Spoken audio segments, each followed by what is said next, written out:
Olá pessoal, tudo bem com vocês? Nesta nossa aula de hoje vamos aprender aqui quais são e como a gente pode utilizar as propriedades da proporção, certo?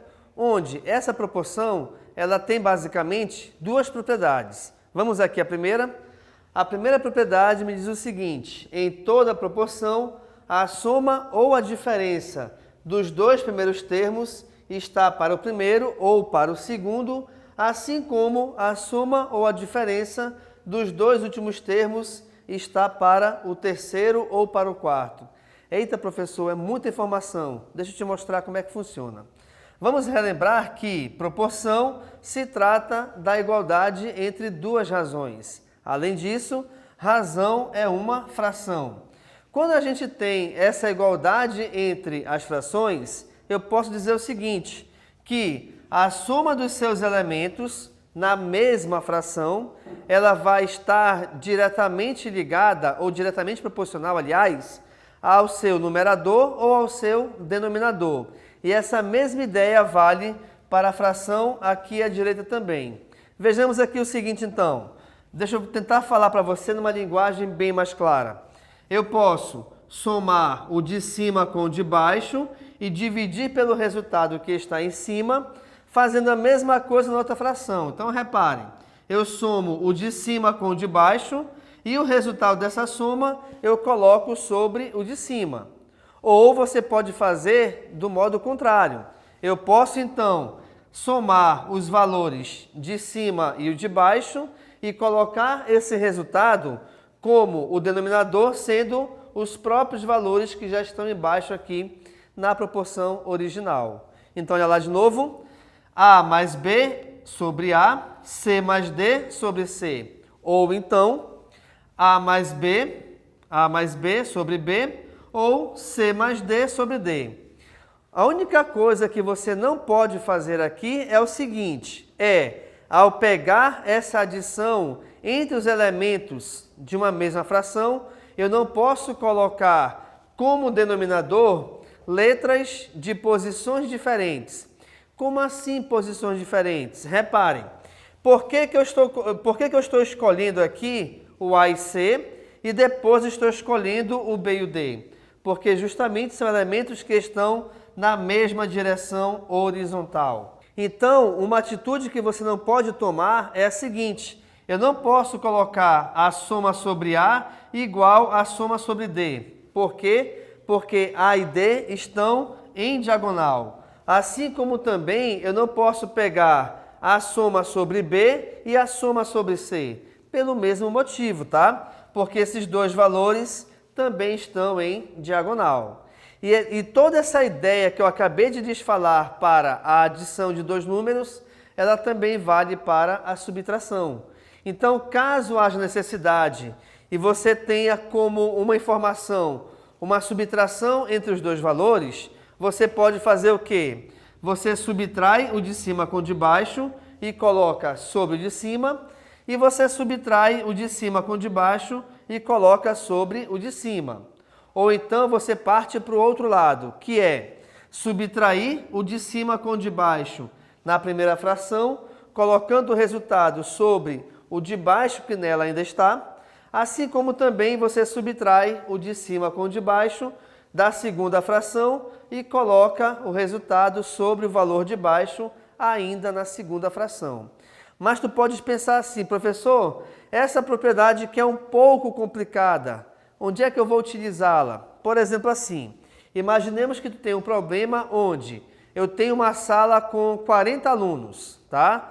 E a quantidade de meninos e meninas, ou de homens e mulheres, moças e rapazes, não interessa, ela é diretamente proporcional a 4 e a 4 e a 5, por exemplo, tá? Então, olha só, eu tenho homens, que é proporcional a 4, assim como mulheres, que é proporcional a 5. Além disso, eu sei que o total de homens e de mulheres é igual a 40.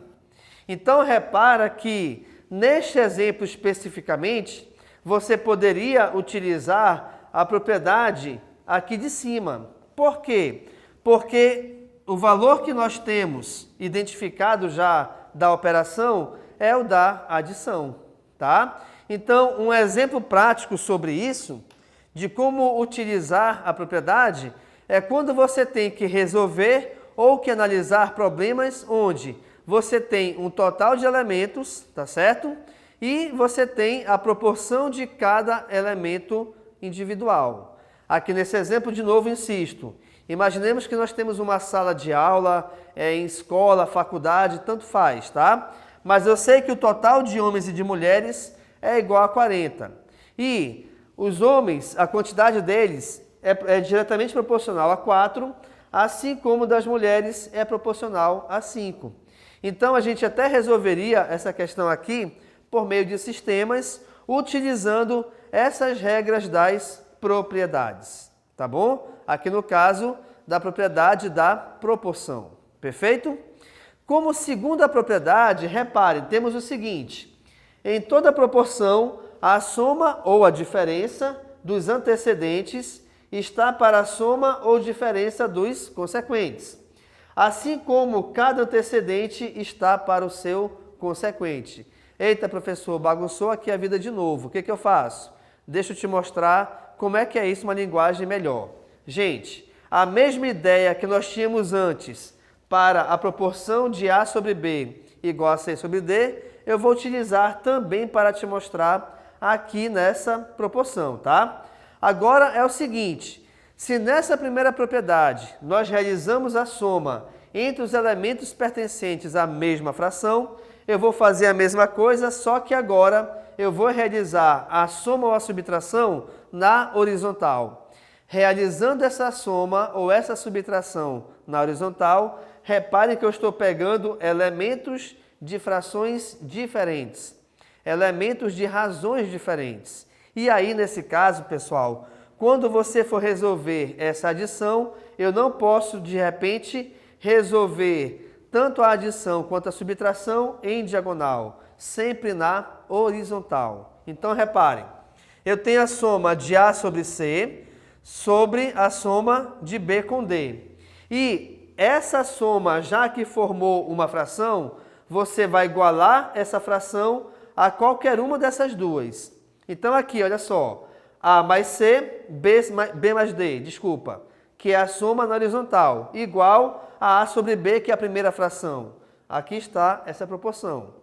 Ou então, reparem, A mais C sobre B mais D igual a C sobre D, que é a segunda fração. Então, reparem que nessa situação aqui de baixo, eu vou te mostrar que a mesma ideia a gente utiliza tanto na adição quanto na subtração. Logo, então, nós temos A menos C sobre B menos D igual à primeira fração, que é A sobre B. Assim como também eu posso resolver A menos C sobre B menos D igual a C sobre D, que é a segunda fração. Mas, em relação a isso, nós temos um detalhe bem importante sobre essa subtração, que é a ordem com que você vai resolver a subtração. Como assim? Reparem que eu estou pegando primeiramente A menos C. Quer dizer, eu estou resolvendo a subtração indo da esquerda para a direita. Se você está seguindo nessa ordem, a mesma ordem tem que ser seguida aqui embaixo. Como assim, professor? Reparem, se eu estou pegando A menos C aqui em cima, eu não poderia pegar aqui embaixo D menos B. Por quê? Porque a ordem da subtração nesse caso é da esquerda para a direita. Legal? De repente você pode pensar, mas professor, não faz diferença nenhuma. Com certeza faz toda a diferença. Até porque, de repente, se eu subtraio 8 menos 5, eu tenho um resultado. Se eu subtraio 5 menos 8, eu vou ter outro resultado. Logo, então, a ordem com que você escolhe para resolver essa subtração irá interferir na tua resposta final. Tá legal? E aí, assim como eu te mostrei também esse exemplo aqui da sala de aula, o mesmo exemplo poderia ser resolvido ou utilizado para fazer a segunda propriedade, tá? Então, são propriedades da proporção onde você repara que é muito comum elas serem utilizadas, tá certo? Principalmente na resolução de problemas. Com isso, então, a gente fecha a nossa aula de hoje, onde nós trabalhamos as propriedades da proporção, certo? Que são pautadas basicamente em duas, onde eu tenho as somas dos valores das frações individuais e colocando depois no seu denominador ou o numerador ou o denominador da mesma fração. Assim como nós temos também na segunda propriedade a soma dos seus elementos na mesma direção horizontal e aí esta soma vai ser igualada a qualquer uma das duas frações. Ok, pessoal? Então, muito obrigado e tchau.